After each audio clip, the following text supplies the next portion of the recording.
Hi, and welcome back to the Shane Plays Notes series on, that's right, Out of the Abyss. This is part two. After all these months, I think the beginning of April, we ended part one, and then I did a video series on White Plume Mountain with my party, and now we're back. And I know a lot of people have been waiting on part two of Out of the Abyss, which is the D&D 5e Underdark adventure and part of the overall Rage of Demons storyline. And I think they're on like the Storm King's Thunder storyline now or whatever. But anyway, we're back, baby. So if you went on the alternate side path with me and my group for White Plume Mountain, thanks so much for going. We had a lot of fun. If you've been waiting on Out of the Abyss, glad to have you back. Either way, if you're new, well, not either way if you're new, but if you're new to this series, what this is this isn't an actual play or anything like that. What I do is uh, I recap each week's session with my group of players that I DM at my friendly local game store, and then I kind of give my notes on how to run the adventures and just DM notes and D&D notes and RPG notes and just all that kind of mixed together. And we get a lot of good engagement and feedback. I'll go through viewer feedback and that sort of thing. Now, today, this video, I think you can see my cat's tail back there and made a kind of a weird noise. But anyway, I think my cats are about to get into a fight. Um, there's no viewer feedback this video because basically all of the feedback, the majority of the feedback I got on the last White Plume Mountain video was along the lines of, "Hey, really enjoyed it," and there wasn't a lot of stuff to go into. But I also kind of want to kick off this Out of the Abyss and just get right into it. But we will, for those of you that like viewer feedback, we will do that in future videos. But we're in part two of Out of the Abyss. Last session, like I said, back in April, they had made their way out of the Abyss, out of the Underdark. Um, and basically that's a good stopping point in the adventure. It even says in the adventure that's a good stopping point to have part A and part B, or part one and part two, or whatever, and maybe do a side adventure or take a little break and then come back in. So that's where we're at now. And you're going to see that part two is different, has a much different tone and theme than part one of the Out of the Abyss did. Part one was always on the run, survival horror. Basically, you're at first level with nothing. You're literally the prisoner of the drow, and you've been stripped of all your possessions. You're basically in your undergarments, and then you have to escape and survive by your wits. And you have NPCs that escape with you, and they either die or leave or whatever. And then ultimately, after discovering that, to your horror, the demon lords have broken into the prime material plane in the Underdark and madness is spreading, you do manage to escape finally after helping Blending Stone with the Battle of Blending Stone. So it's a completely different theme for part two, where, as you'll see here in a moment, you're actually summoned back to the Underdark, and when it's on a whole different set of terms. You have all your equipment, you have your experience, you have your gear, you have the admiration of the dwarves of the Underdark and Gauntlgrym, if I'm saying that right, King Bruenor and all that crew, and you're actually, we don't get into it in this video, but next video will, you're actually going to be outfitted with a complete expedition to go into the Underdark and try to find out what's going on with these demon lords.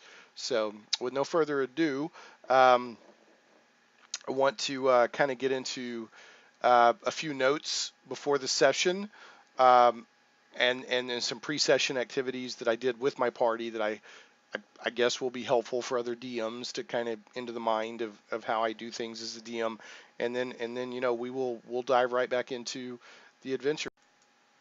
Okay, so I want to highlight some websites that I used to prepare for part two of Out of the Abyss. And this is part two, begins, what is it, chapter 8, an audience in Gauntlgrym. And if somebody else knows out there how to pronounce it, I guess it could be Gauntlgrym, different ways, but it's kind of like the beginning of Gauntlet, and then it's Grym, Grym. So I'm saying Gauntlet, Grym, Gauntlgrym. but if somebody knows better, please correct me. But that's chapter 8, is where part 2 begins, and you're supposed to be, I think, level 8. I think when you leave in chapter 7, you're supposed to be level 7, and then when you come back in, I think you're supposed to be level 8. I'm pretty sure um, that is how it works. Let's see what the yeah, it says the character should be 8th level by the start of next chapter, and that's in chapter 7. So, uh, my party, which is a large group, it's much larger than normal, did fine. They left it at level 6, and then we did White Plume Mountain at level 6, which is actually a couple of levels lower recommended. They did fine. Due to the size of the group and just their mix of parties and everything, or character classes, they're pretty OP. And they're coming back in at level 7, but based on several months' experience with this group, um, I have no doubt they'll be okay. Plus, we're running, 7, 8 players, which is, let's see, it's recommended. Well, it just says for characters of level 1 through 15. It doesn't say how many, but the typical D&D groups usually 4 or 5 people, and we're running roughly double that. So I'm not too worried about it. And if things seem out of balance, I'll adjust. I want them to have a challenge but not get slaughtered. And there were a lot of character deaths and stuff in White Plume Mountain, but it's designed that way. But anyway, I want to mention some helpful websites that I reviewed and I'm going to keep handy while I'm in Gauntlgrym and beyond. But specifically for Gauntlgrym, I used Elven Tower, and by the way, they just won a silver Ennie for best blog at the Ennies at Gen Con just recently, Gen Con 50. But yeah, it was Elven Tower, Out of the Abyss Guide, Chapter 8, Gauntlgrym. And I'll put these links in the show notes or in the video notes on YouTube. Power Score Rage of Demons, a guide to Out of the Abyss. Both of those were extremely helpful with Gauntlgrym in general, and even getting ready to leave Gauntlgrym. Geek Rampage, Gauntlgrym Out of the Abyss, Chapter 24. That's their chaptering numbering system, I imagine. That has an extremely helpful list of NPCs by name and race, because when you leave Gauntlgrym, which this video we won't get quite to that point yet, you can have up to like 25 NPCs with you. So these blogs are helpful in helping you grasp it, because that's like, man, that's a lot of NPCs. But again, it's a different tone and a different approach in part 2, and I'll get more into that in the next video. Now, I did some pre-session activities with my party, or my group of players. I thought it was a good time to kind of say, okay, let's take a look at some stuff here for the party and the characters and whatnot. I guess it was technically part of the session, but we hadn't began the adventure again, really. But I reviewed the level up notes and stuff with my players. I almost said party, my players. I was like, did everybody level up? Is everybody good? Because we had, a couple of moments over the past few months where people are like, oh, I forgot to get my spell, or I forgot to do my hit points or something like that. So I sent a couple of message reminders ahead of time to the whole group over the past week or so. Is like, make sure to have everything leveled up, because if we get 3 weeks in and you're like, oh, I forgot to do my hit points, I'm gonna be like, that's your hit points. Because if I'm going to invest my time and try to make this fun for everybody and try to research and keep up with all things, I expect my players, as part of the etiquette social compact or whatever, to keep up their character sheets. And I don't like to be Mr. Micromanager and like, hey, let me see, I want to see all your character sheets. I never do that. I just say, did you do that? And okay, well, I take on faith what they tell me, unless I suspect that somebody is cheating, which that hasn't happened at all, I think, with this group. I run at a game store. I'm not sure it's ever happened that I definitely know of, but if I think somebody's cheating, it might be different. But anyway, I gave players time to introduce new characters, because I did tell people, you could bring in a new character at this moment. Or discuss existing characters or party, like, if they wanted to remind people about a role-playing aspect of their character, or just in general, I gave room for that. And I did with White Plume Mountain, I was pretty flexible about bringing new characters in or whatever. Uh, but I'm going back to, as I did with part 1 of Out of the Abyss, that, your characters, take the character in that you want to have. Now if something unavoidable happens to your character, we'll figure out a way to replace them. And in fact, I talk about that a little bit more in this video. But this concept of, I just want to play a temporary character to see what it's like, that's going back into Out of the Abyss. We're not doing that. I allowed it in White Plume Mountain because that was kind of a very dangerous, fun, old school one-shot funhouse dungeon. But going back into the main campaign, like, bring the character you want to bring, and I think we only have one new character that was rolled up, and everybody else is a returning character, either from White Plume Mountain or from the original Out of the Abyss Part 1. So that, kind of did that with the characters. Now, I did a party treasure calculation. We haven't done that in a while. I said, what's in the party treasury? And the guy who keeps everything was like, oh, and he hadn't thought about it in a while, so he calculated everything up. And the reason I did that, I mentioned this in the last White Plume Mountain video, but they're part of a guild. It's a narrative device, a game mechanic in some ways. It's a guild that has been established for this role-playing group, D&D group at the store for a couple of years now. They have a guild in Phandalin. This came out of Lost Mine of Phandelver, which is the starter set adventure for D&D 5e, and they ended up establishing a guild in Phandalin, and it serves well as a device to either for replacement characters or when people, because at a store somebody shows up and wants to play in the game, they jump in. Well, it's the guild. It's all centers around the guild, and occasionally the guild will provide support. Or in a case when we were White Plume Mountain, that's how we explained replacement characters. We had a fight where 3 characters died, and another character said, I'm out of here. I don't want to go back in there.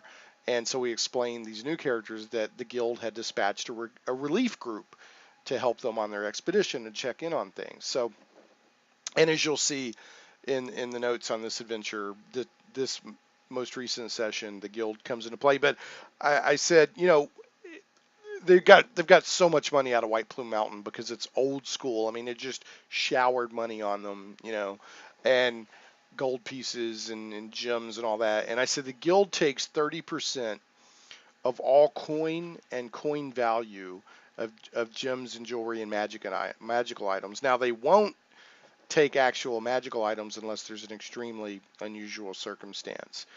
But they do want the gold piece value of the magical item. They want 30% of that. And that's operating costs of the guild and just, to all the different stuff going to cover the support that the guild provides back to characters and, all of that stuff, magical services and healing services and just all kinds of different things. So, and to help build the guild, because the guild is still building itself up and, building out its facilities and all of that. So anyway, even after taking 30%, they had 18,000 gold left. Wow. And that they divvied that out to everybody. And I think everybody got like 2,300 gold pieces. I think we're running 7 members right now that were showing up. I don't know. Anyway, they got 2,300 gold pieces and they distributed that out. And what they decided to do was, for long stretches of time, they'll just do party gold. But every now and then, like this most recent session was a good time because it's like, okay, we're going back in and out of the abyss. It's a good, middle point or a defining breaking point, and they went ahead and divvied out the gold. So every now and then, every few sessions or every few months or whatever, they're going to divvy out gold, and in the meantime, they'll just have a party pool to use. So, Madness. Part 1 of Out of the Abyss, and Part 2 as well, but Part 1 it was established that, there's a lot of ways to gain levels of madness in Out of the Abyss, and it's almost like the sanity rule in Call of Cthulhu. You get levels of madness, and you can get permanent madnesses and this sort of thing. But I ruled that, the guild has plenty of clerical services at hand that, everybody's madness is reset to 0. Now, does it mean that they won't get madness again? In fact, there's a good chance because, the Demon Lord activity is getting worse and worse and worse in the Underdark. So it's very possible they could get more madness. Now, I meant to talk about, I'd like to get people's opinions on this. Uh, I meant to talk about, but I didn't because I had one player who didn't show up, and it was a pretty important topic for me as the DM trying to communicate with everybody. I want to talk about what's the best communication method for our group. Um, but one player was absent, so I held off. But I do want to talk to him about it because you're going to immediately think, oh, Facebook, right? Just set up a Facebook group, private Facebook group, or do texts on your phone, or this or that or the other. Let me give you the dynamic I'm dealing with. Um, One of my players, literally, I'm not joking, doesn't have a phone. Has a home phone, like a regular landline phone, and has a tablet um, with like internet and whatever. I guess I don't know if it's always got internet or if they need Wi-Fi or whatever. They have a tablet they keep with them, but they don't have a phone. And then I have other players that have phones and whatnot, but don't necessarily have Facebook. So I can't do text messages because that leaves out one of my players that doesn't have a phone. And I can't do Facebook because not everybody has Facebook. There's one or two players who just like, I don't have Facebook. I had one player offer, hey, I have a forum, so we could set up a private thread on my forum, but I want stuff that is push, not pull. I want notifications to go out. That's, I don't want people, oh yeah, I have to remember to go to check. And I know some forums you can set up to email when you get a message or whatever, and that's all fine. That may be the way we go, but what I'd rather have is everybody's phone or tablet or whatever light up with a notification. And I'm sure a lot of people are like, well, use this app or use that, or it's like herding cats. It's hard to get I'm trying to avoid get everybody sign up for something new. So, just curious what people are out there using. I'm not saying we won't use something new. But I'm just trying to look for the way that's the easiest on everybody. Obviously, the easiest if my buddy had a phone, a mobile phone, smartphone, or whatever, I would just say we'll just set up a text group. But even that has issues because every time somebody comes in that's new or somebody drops out, you've got to reset the text group and you lose all your previous history in the text. So anyway, I mean, a Facebook group would really probably be the best. But anyway, enough on that. I'm going to talk to everybody about that, next time that we have everybody at the table. So as a quick epilogue to White Plume Mountain, White Plume Mountain wrapped up, and this party, gained fame and renown because they went to White Plume Mountain and recovered those weapons, which that's like that's almost legendary. So many people have tried to conquer this dungeon and have failed. The guild, the Vanguard of the Eye, their guild gained fame and renown out of this. Now, and I narrated because they stopped at the yawning portal in Waterdeep, and that's what kicked off the whole They heard about White Plume. We're gonna go do White Plume Mountain, and we had a fun first session in the yawning portal which is a famous inn in Waterdeep. In fact, it's got a well that's an entrance to Undermountain and all that stuff. But anyway, and in fact, the White Plume Mountain adventure that's updated to 5th edition is from the source book, or the adventure book or whatever, Tales from the Yawning Portal, and it's got 7 classic adventures that have been updated to 5th edition. So they stopped. I just narrated. I didn't role play it because we had a lot of ground to cover, and narrated that they went to the yawning portal and were able to show off that they got the weapons, and everybody was partying and all because it's like an adventurer's kind of bar.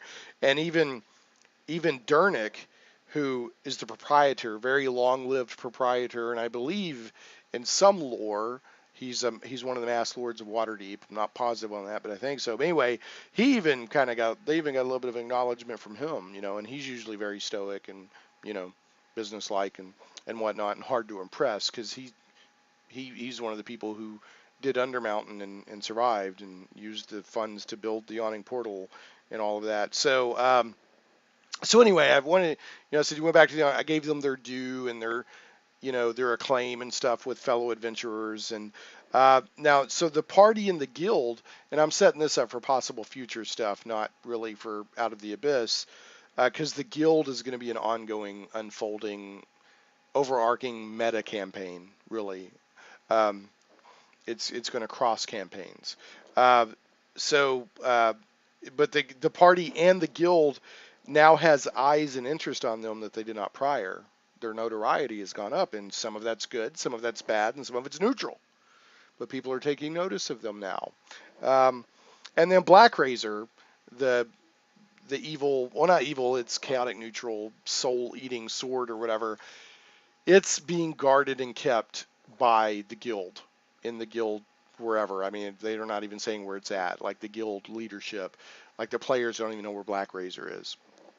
And maybe the guild will use it from time to time if needed. I don't know. But the party kept using Whelm, the Warhammer, which the dwarf fighter has, and then the warlock, the Moon Elf warlock has Wave, the trident. So they have two of the pretty much legendary weapons, in my opinion, are pretty much artifact level.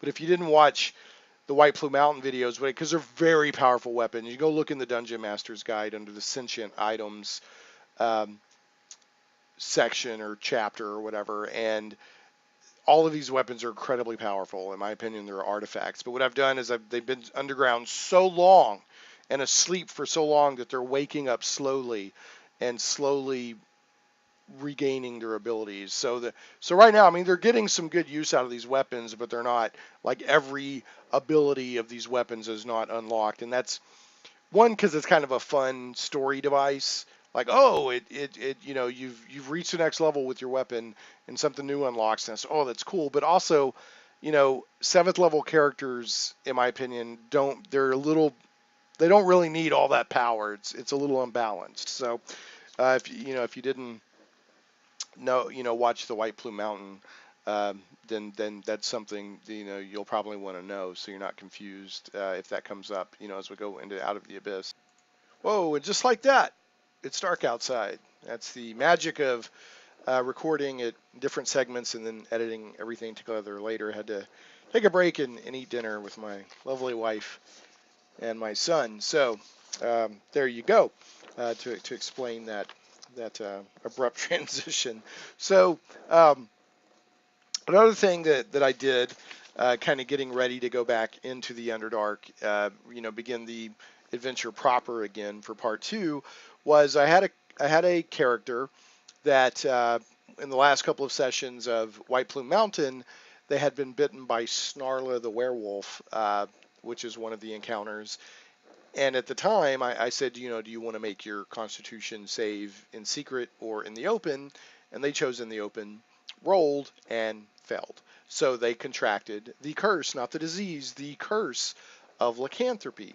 And since they decided to roll in the open, I brought that further into the game and decided that the party knew, and by extension, the guild would know that lycanthropy had been contracted.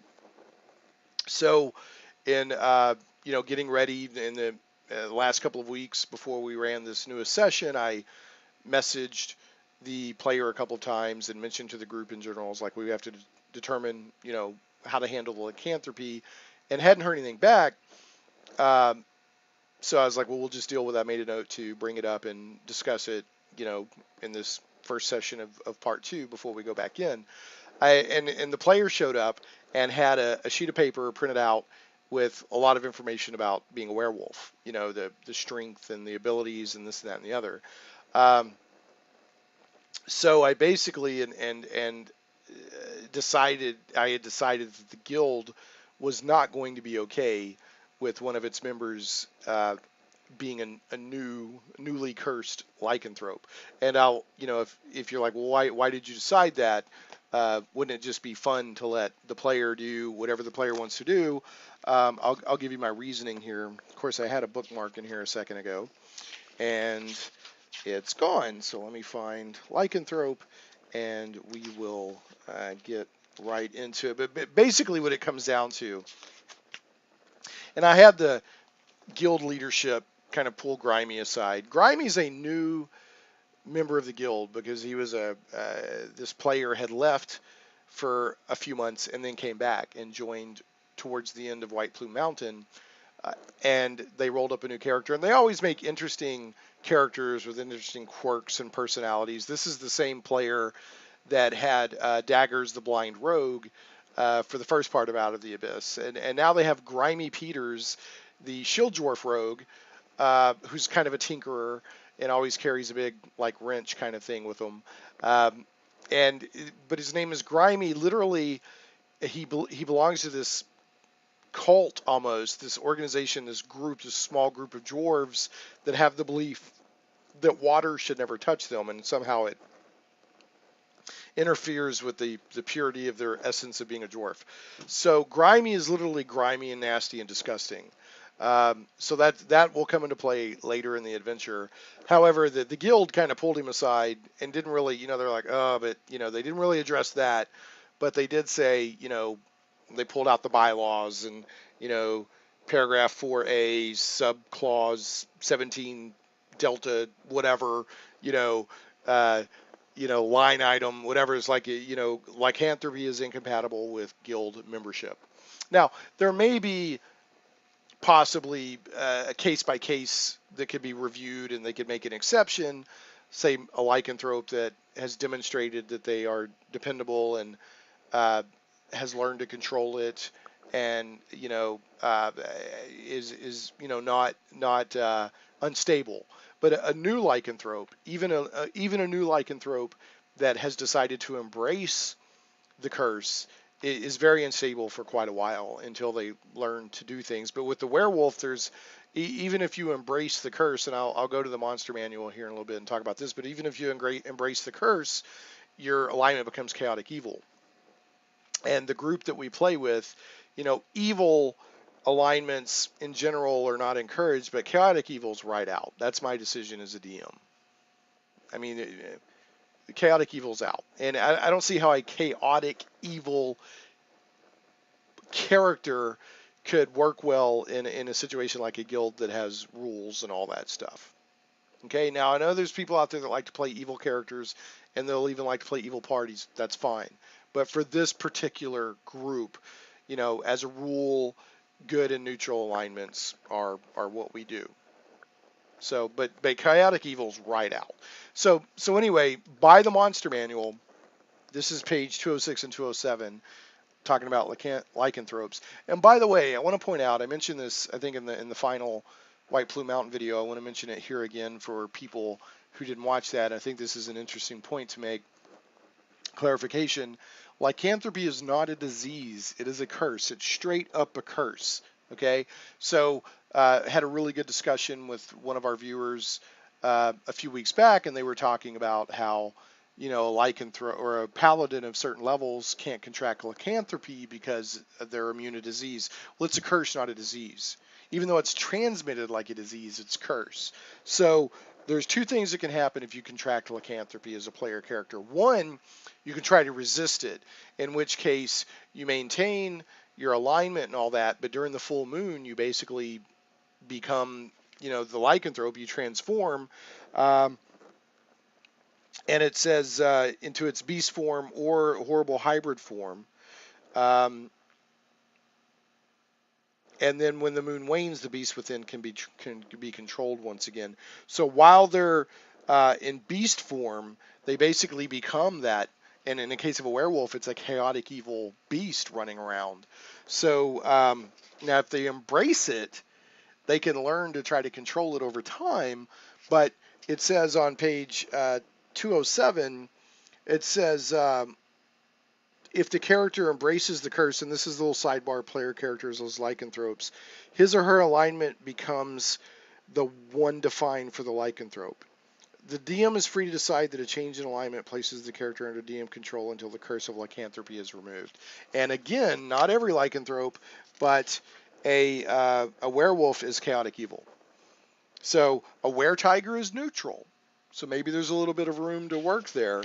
A were-bear is neutral good. So maybe there's a little bit of room there. But for a werewolf, I think you have to be very careful as a DM allowing players to continue after they've, without having the curse removed. Now, it also goes on to say in the monster manual in the lycanthrope section that for a player character, the spell remove curse will remove the curse of lycanthropy. But for a natural born lycanthrope, born as a lycanthrope, only a wish can remove that lycanthropy from the NPC or character or whatever. So anyway, the player was cool about it and went, okay. And the guild said, we will offer you the free service of remove curse, if you decide to stay, or even if you decide to leave, but you cannot continue with this curse, especially as a brand new lycanthrope. It's just too unstable to have you as part of the guild and adventuring around with us. And so he was cool about it, when I saw him bring all that stuff printed out, I was like, uh-oh. But again, he hadn't talked with me beforehand, and I'm not penalizing that, don't get me wrong, but, just as a player, I think it's good before you get heart set on something, especially something like that, like lycanthropy of a werewolf, double check with the DM before you, assume that it's part of your character. So, but he was cool about it. And on the pricing of remove curse, kind of an interesting note. I looked around for that. And I found that for 5th edition, it's 90 gold pieces. And this is based on there's a elemental evil, like PDF supplement out there that I think that was part of the playtest for 5th edition, and it lists some spell services in there, and remove curse was 90 gold pieces. So if you want to go out there and find that, it's out there. So anyway, I hope that information on lycanthropy and how I handled it what was interesting to you as a DM, and hopefully it'll help you in the future. Okay, so the last thing we did before we actually went to Gauntlgrym and Out of the Abyss and all that was we did a shopping trip. And if you'll remember, they divvied out the treasure at the beginning of the session, and everybody had some coin. And I said, hey, before you go back into the Underdark, everybody knows it's coming, right? I mean, out of character, so even though the characters don't know. So if y'all want to go on a shopping trip and look for magic items or something like that, you can. So they did, and we had a lot of fun with this. Like, everybody pretty much looked for something. And the way I did it was, if you go to page 135 of the Dungeon Master's Guide, it lists the magic item rarity and the price range of magic items by rarity. And, it goes from common, uncommon, rare, very rare, and legendary. And what I said was, if it's rare or under, so if it's common, uncommon, or rare, then you have to roll to see if you can find it. And if it's very rare or legendary, it's not just, you can't just go shopping to find it, right? So I basically said if it's common, you can just find it. And I think uncommon, for most cases, I said you could just find it. I said, but if it's rare, I think they had to roll percentile dice, and if they rolled 30% or under, then they found it. And they actually found some. They found some like bracers of defense and one or two other rare magic items doing that. I think they got a ring of spell storing. I'm not sure if that's rare or uncommon. But anyway, they all looked for stuff. They were looking for like folding boats, and both of the monks. There's 2 monks where it's weird. It's kind of a weird mix. They have 2 monks and a warlock and a bard, but they don't have a wizard. And I was like, you guys don't. I said, why do y'all have 2 monks instead of a monk and a wizard for party balance? And one of my players was like, because it's fun to play a monk. And I'm like, okay, fair enough. I'm just saying, party balance. But if that's what you guys want to do. So they're going back into the Underdark without a pure arcane spellcaster. I mean, I guess the warlock's kind of close to that. But between the warlock and the bard and the cleric, hopefully they'll have enough. But anyway, so they were like, the couple of bags of holding, bracers of defense. They were finding different things. They looked for a folding boat, couldn't find it. One of the monks found bracers of defense. Another one rolled and didn't. And I even let another character roll to look for them. They didn't find them either. So there was a lot of stuff looked for. Some of it was found, some of it wasn't found, and it was a lot of fun. And what I did was, to determine the price, it gives a price range in here. And what I did was I said if they found it and wanted to buy it, I said give me another percentile dice roll, and that percentile dice was the percentage of the price range. So, for example, a rare is between 500 and 5,000 gold pieces. So that's basically a 4,500 gold piece difference. And whatever they rolled, like say they rolled 40%, well then take 40% of 4,500 and add that to 500. Does that make sense? So you do the price range of the difference. So if there's another one, the uncommon was 100 gold pieces to 500 gold pieces. So there's a 400 gold piece difference. Give me a roll, so you get 70%. Take 70% of 400 and add it to the base of 100. And so that's kind of how I did it to make it kind of random as they're out shopping.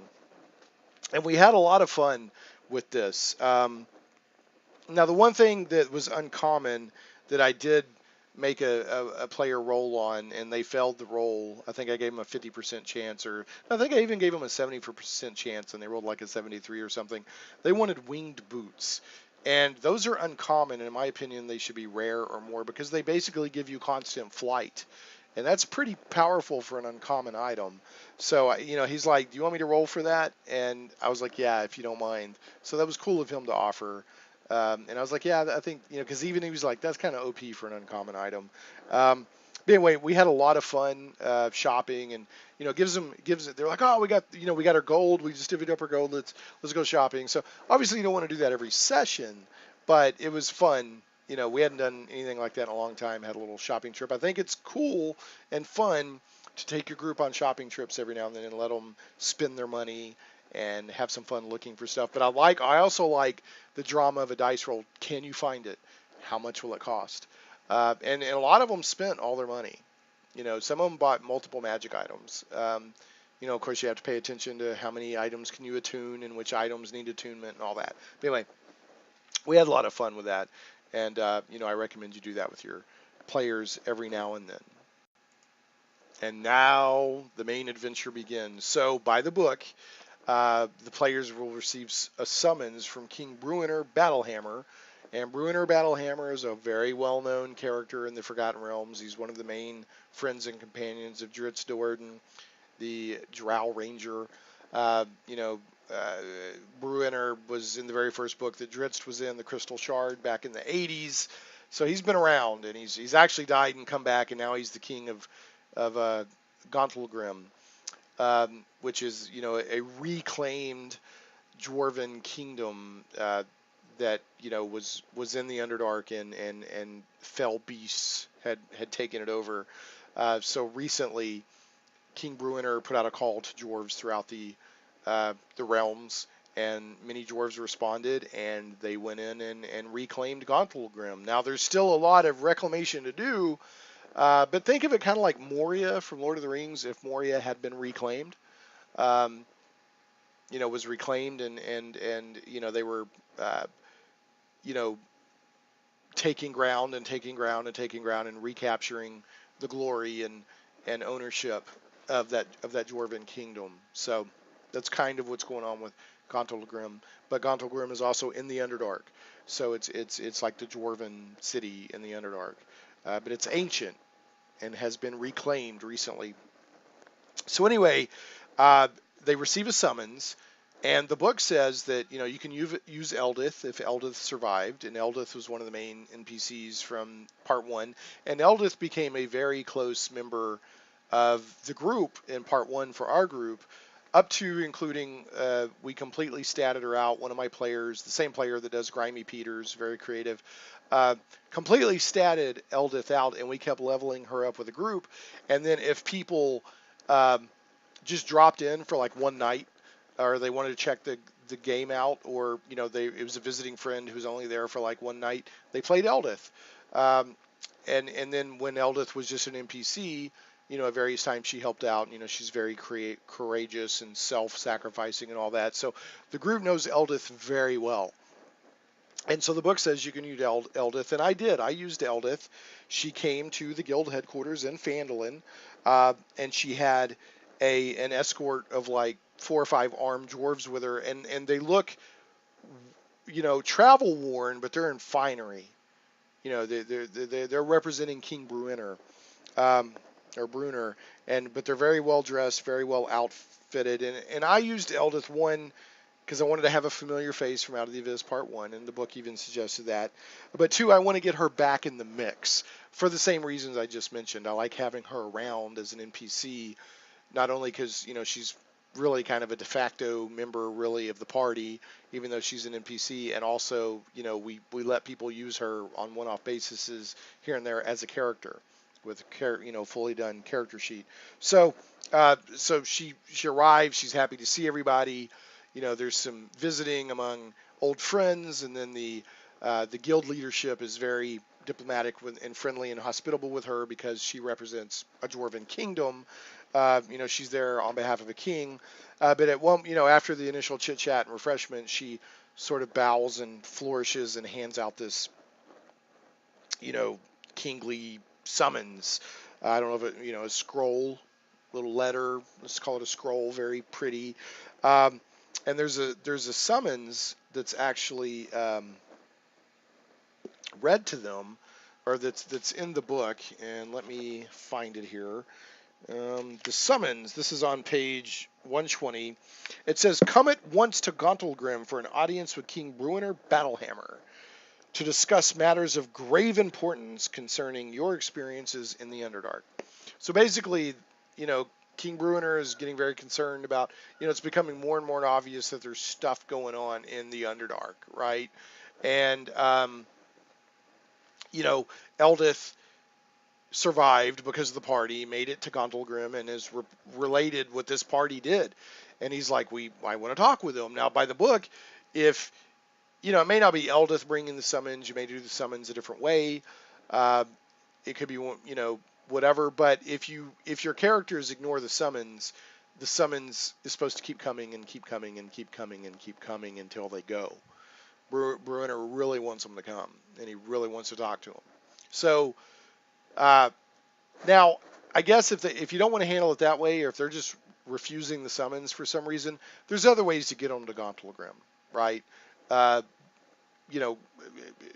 Homebrew it however you want. But the way the book is, they're summoned by King Bruenor, and I would hope that your players go along with this, because the whole intro to part 2 is really based around the fact that you've been summoned and you're an honored guest of King Bruenor. But you could still, fiddle with it, and get it however you want. Now, one other thing that I want to point out is that the dwarves reacted in a very shocked manner to Grimy. But they don't say anything, but it's obvious they're like shocked. And I'm setting this up because there's a moment coming where I'm going to address it in Gauntlgrym. So they journey to Gauntlgrym. We just narrated it. It's actually the gates of Gauntlgrym are above ground, kind of in a northern section of the Sword Coast. It's up above. I think it's above Waterdeep. It's above Baldur's Gate, Neverwinter. I think it's a little bit further up there. I'll try to find a map and put a picture of it up in the video, and so you can see. And they don't really describe in the book what it looks. It doesn't say. Is it just kind of this section of dwarven fortress out in the middle of flat ground, or is it set into a mountain, or what? It doesn't really say. I kind of imagine it setting into a mountain. I'm sure it's been described somewhere out there before, but it doesn't really say in the Out of the Abyss book. Now, I just kind of narrated this. I didn't do travel time. I didn't do random encounters or anything like that. You had the guild members or the party members. You had the dwarves, and then you had some extra guild members went with them. The guild provided horses and all that. So they just had a traveling party and kind of got to know the players who had never really met Eldith before in character. Their characters kind of got to know Eldith.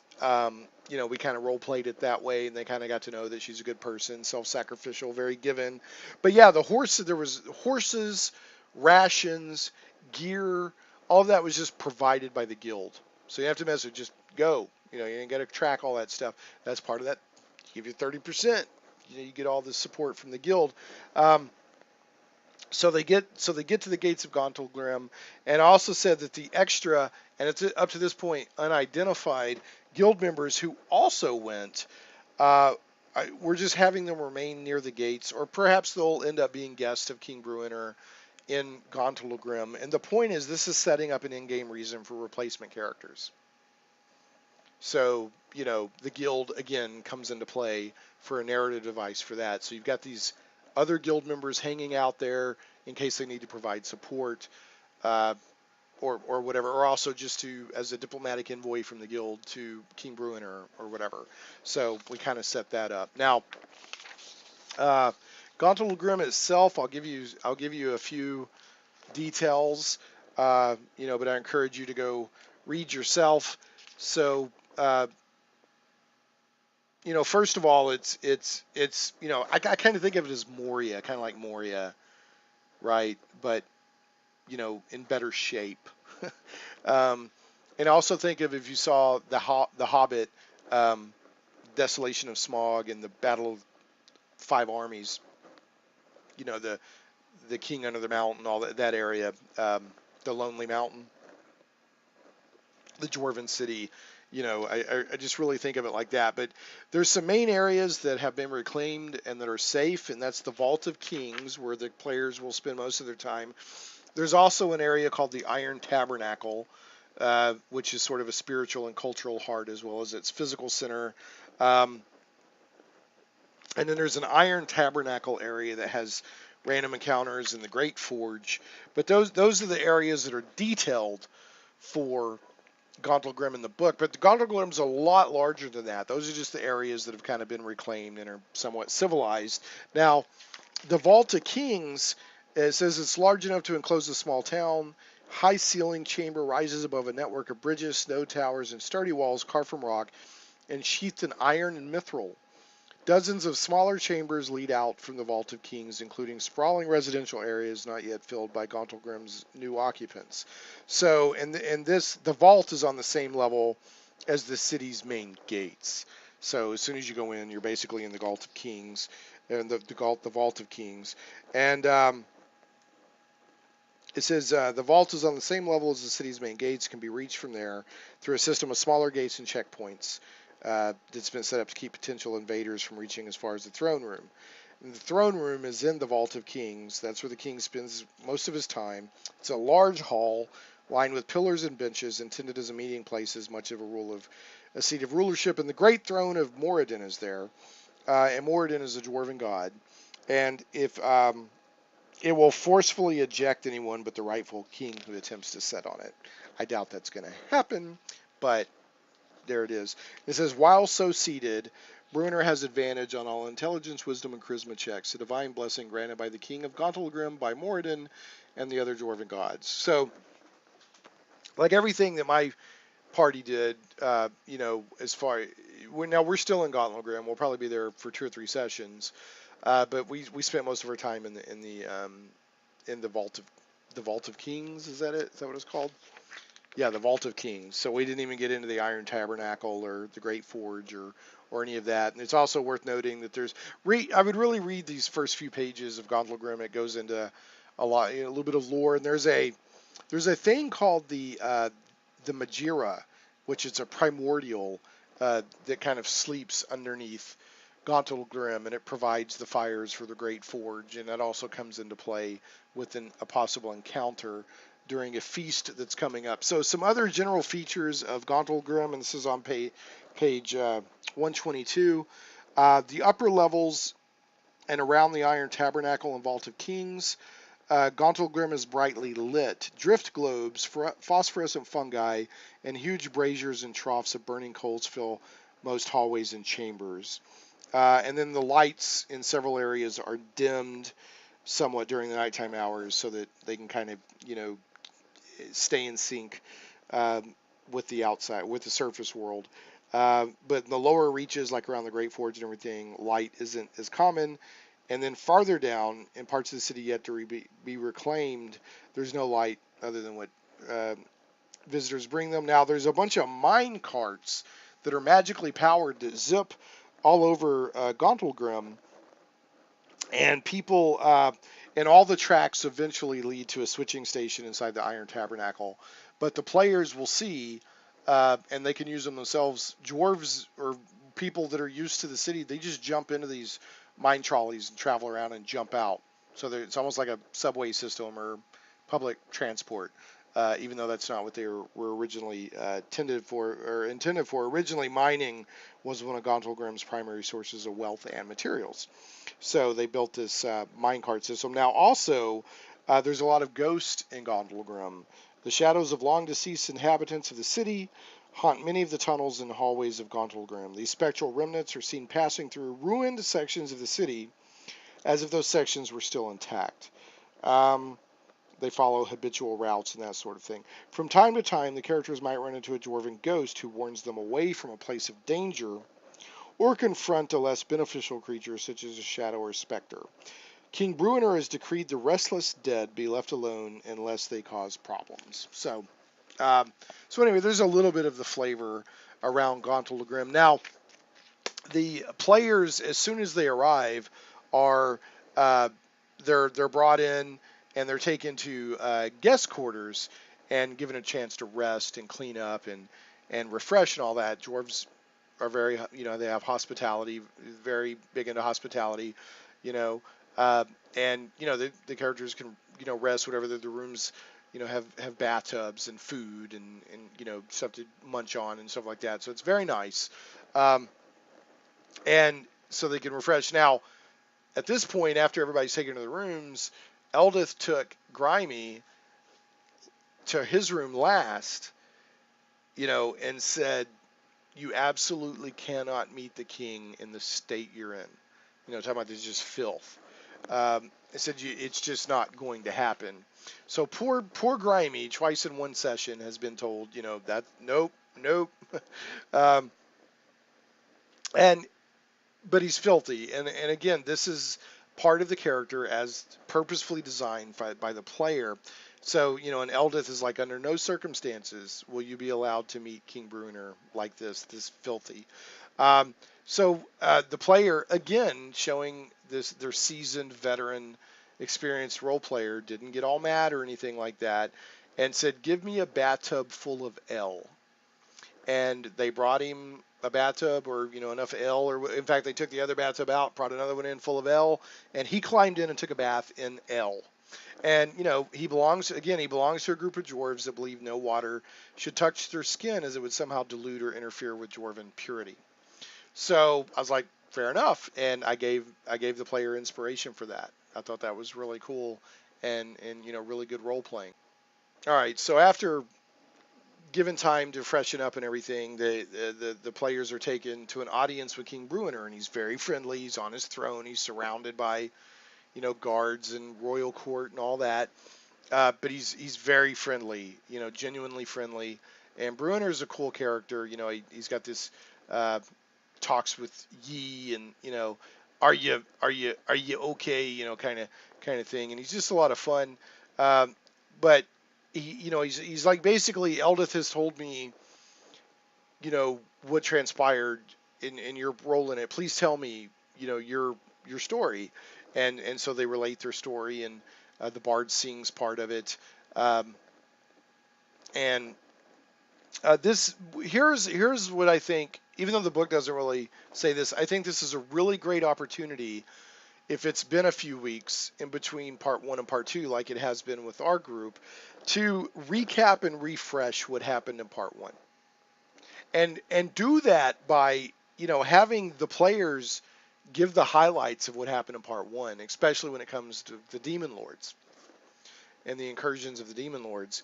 And you can also use Bruenor or whatever, or even out of character, to fill in what they neglected to mention or what they forget. So this is a great opportunity to recap and get that kind of fresh in everyone's minds again. And he's like, he's like, I wouldn't have believed it, if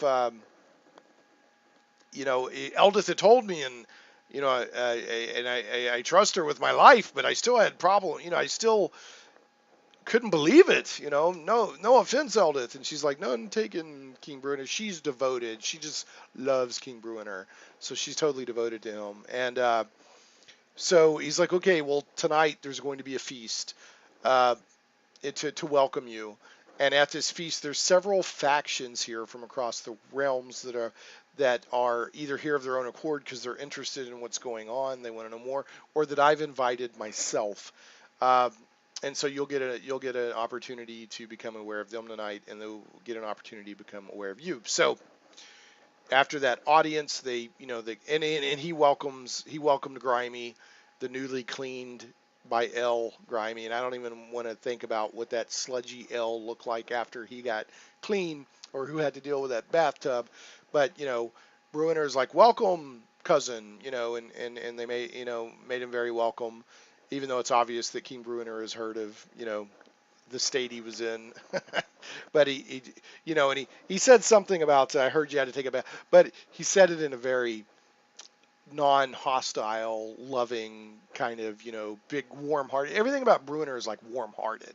So, and so that was a good opportunity for role playing. Now the feast, you know, they go back to the rooms until they're summoned for the feast that night. They go to the feast. Now, ostensibly, this feast is to welcome and honor the party, but there's also a lot of political reasons going on. This is a court. This is a court of a king, by the way. But it gives the characters a chance to see who the faction reps are, and these faction reps for these different factions, which we'll go into next video, are very important to this part of the story, and it also gives the factions chance to check them out. And by factions, I don't mean elves and dwarves, and I mean like Harpers and Zentarum and the Lord's Alliance, and there's like 5 or 6 factions that have representatives here that in the next session there's going to be a lot of interaction with them, and it's important to building what's going to happen when they go back into the Underdark on this expedition. So so Bruenor's like, you know, and I said, you know, you really notice he's really making a point of saying, you know, that's so and so from this faction, and he's being discreet about it. He's like, that's so and so from so and so faction, that's so and so from so and so faction. And I said, you can really tell it's important to King Bruenor that you get this, that these factions are here and these are these representatives. And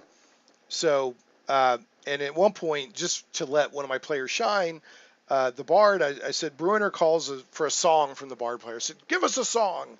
And so the bard player's like, yeah, because he loves this kind of stuff. And, you know, it's a good reminder, and I need to remind myself, give opportunities for each of your players to shine in their roles or their preferred role-playing desires or goals or quirks or whatever. And the bard just nailed it, rolled an unnatural 25, and I just said the entire room is moved, and a few eyes even had, you know, tears, and they're like, yeah, you know, everyone was loving it. So again, look for opportunities to let your player shine. Now, what I did, and this was optional, but both for story reasons and to just have a little bit of fun, I there's this enemies among us section on page 126, and it says even Gauntlgrym isn't entirely safe, nor is it immune to the influence of the demon lords. During the character's time in the city, you can implement one or more of the following threats to challenge them and to potentially disrupt their negotiations with the factions. Now, the feast, the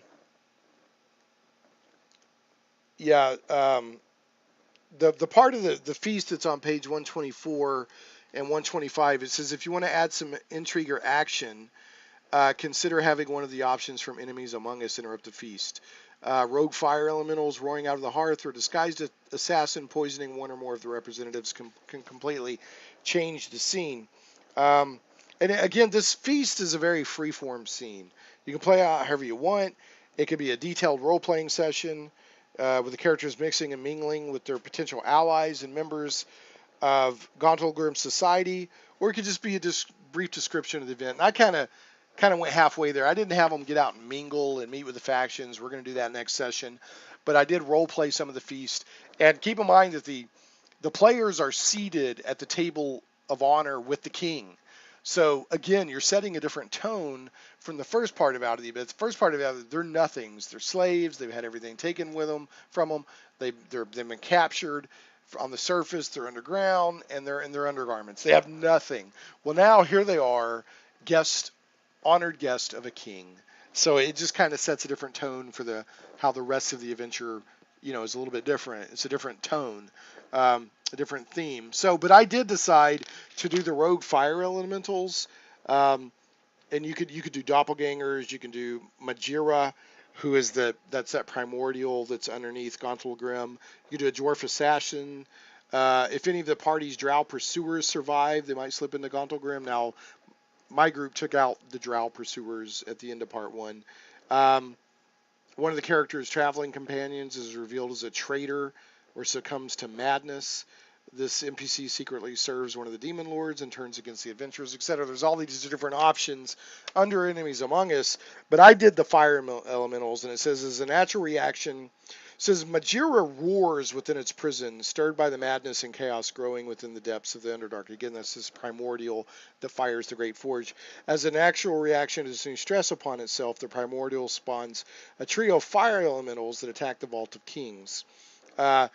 Now, by just Enemies Among Us, it's out, maybe in the marketplace, the residential areas or anything like that. But in this case, I had them sort of belch out of the roaring out of the hearth. So they came out of the hearth, and I said there's a loud roaring noise, a bit of shaking. I kind of added the shaking because it doesn't specifically say that in the book for when the primordial is kind of upset by the madness and all that, and the demon lords. And I had 2 fire elementals kind of belch out. I did 2, even though the book recommends 3, because I just wanted a quick fight. I want to have a little bit of combat for fun, and also for story reasons, which I'll get to here in a moment. And the party rocked the fire elementals. It was, they took one down in like 2 rounds. I think the fire elemental did a little bit of damage on the monk who went in for melee, because you do damage just getting close to a fire elemental in melee. But the cleric was like, I'm going to have my moment, and banished one of them, and did, because she's just like, it's me, I banish you, and she was all excited, the player, and and she banished one of the fire elementals, and since the prime material plane is not its home plane, it's gone. So even if she loses concentration, it's just gone. So, as far as I know, I might have to go look at that, but I know it. I do. Yeah, I'm pretty sure if you banish somebody from the prime material plane and they belong here, like they're gone for like up to a minute, but if you lose concentration, they come back. If you banish something that's not native to the plane you're on, it's just gone, if I remember right. So she was all excited because Banish was a new spell that she got when leveling up, and Banish had been used against them in the final fight of White Plume Mountain, and they were all like, Banish, run! So she really wanted to use that spell. So after the fight, and this was the in-game reason I did this, I wanted to give the in-game let the party demonstrate their prowess. And Bruenor and the faction reps were all very impressed. And Bruenor was like, this only confirms what I already knew, that, you're the right people to be here at this time to help us. And I also told the players, I said, all of the feast guests are watching the fight, ready to jump in if needed, kind of like with one hand on their weapons, but they're obviously just kind of watching to see what the party does, and the party acquitted themselves very well. Now that's kind of where we ended things. Next session, Bruenor's going to talk to him again and say, here's what we've really got to do, and I can't, for political reasons, be overtly involved or show favor to any factions or anything like that, but I need y'all to talk to these factions and get all this stuff going on so that we can go into the Underdark and hopefully put a stop to all this craziness. But that's next session. At this point, we ended at the feast. They went back to eating, and everyone's like, yeah, and there's kind of this festive atmosphere after the party took care of the fire elementals. Now the party I think they kind of felt like they were set up for this fight because like everyone was just kind of watching, and they were like, hey, you did a great job, but I'm going to have Bruenor explain, at the beginning of the next session, because in the book they meet again before they go start working with all the factions, and he's going to explain that that was a spontaneous, thing. It's a symptom of the madness going on in the Underdark right now. So, he doesn't want them to think that he would deceive them like that. Or perhaps he would, but I guess he would explain why he did it. But in this case, he didn't. So anyway, that's it for this session. Thanks so much for watching. And, there's one other thing I want to mention that I forgot to mention. during the Dungeon Master shopping trip thing.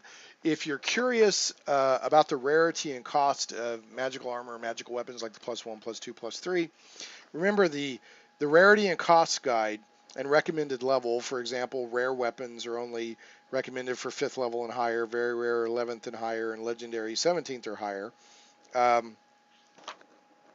Then on page 152, armor, which is +1, +2, or +3, rare is +1, very rare is +2, and legendary is +3. So, so there you go. So, and then the cost, you can compare, like rare is 500 to 5,000 gold pieces, very rare is 5,000 to 50,000, legendary is 50,000 plus gold pieces. Now weapons, if you want to know how that works, weapon uncommon would be +1, rare would be +2, and very rare would be +3. And the weapons are on page 213 of the Dungeon Master's Guide, and the armor is on page 152. And again, the magic item rarity and recommended level and value chart and all that's on page 135 of the Dungeon Master's Guide. So anyway, thanks for watching. I hope you're excited to be back in the Abyss, back in the Underdark, and we're going to keep going. So, I welcome your comments, welcome your feedback.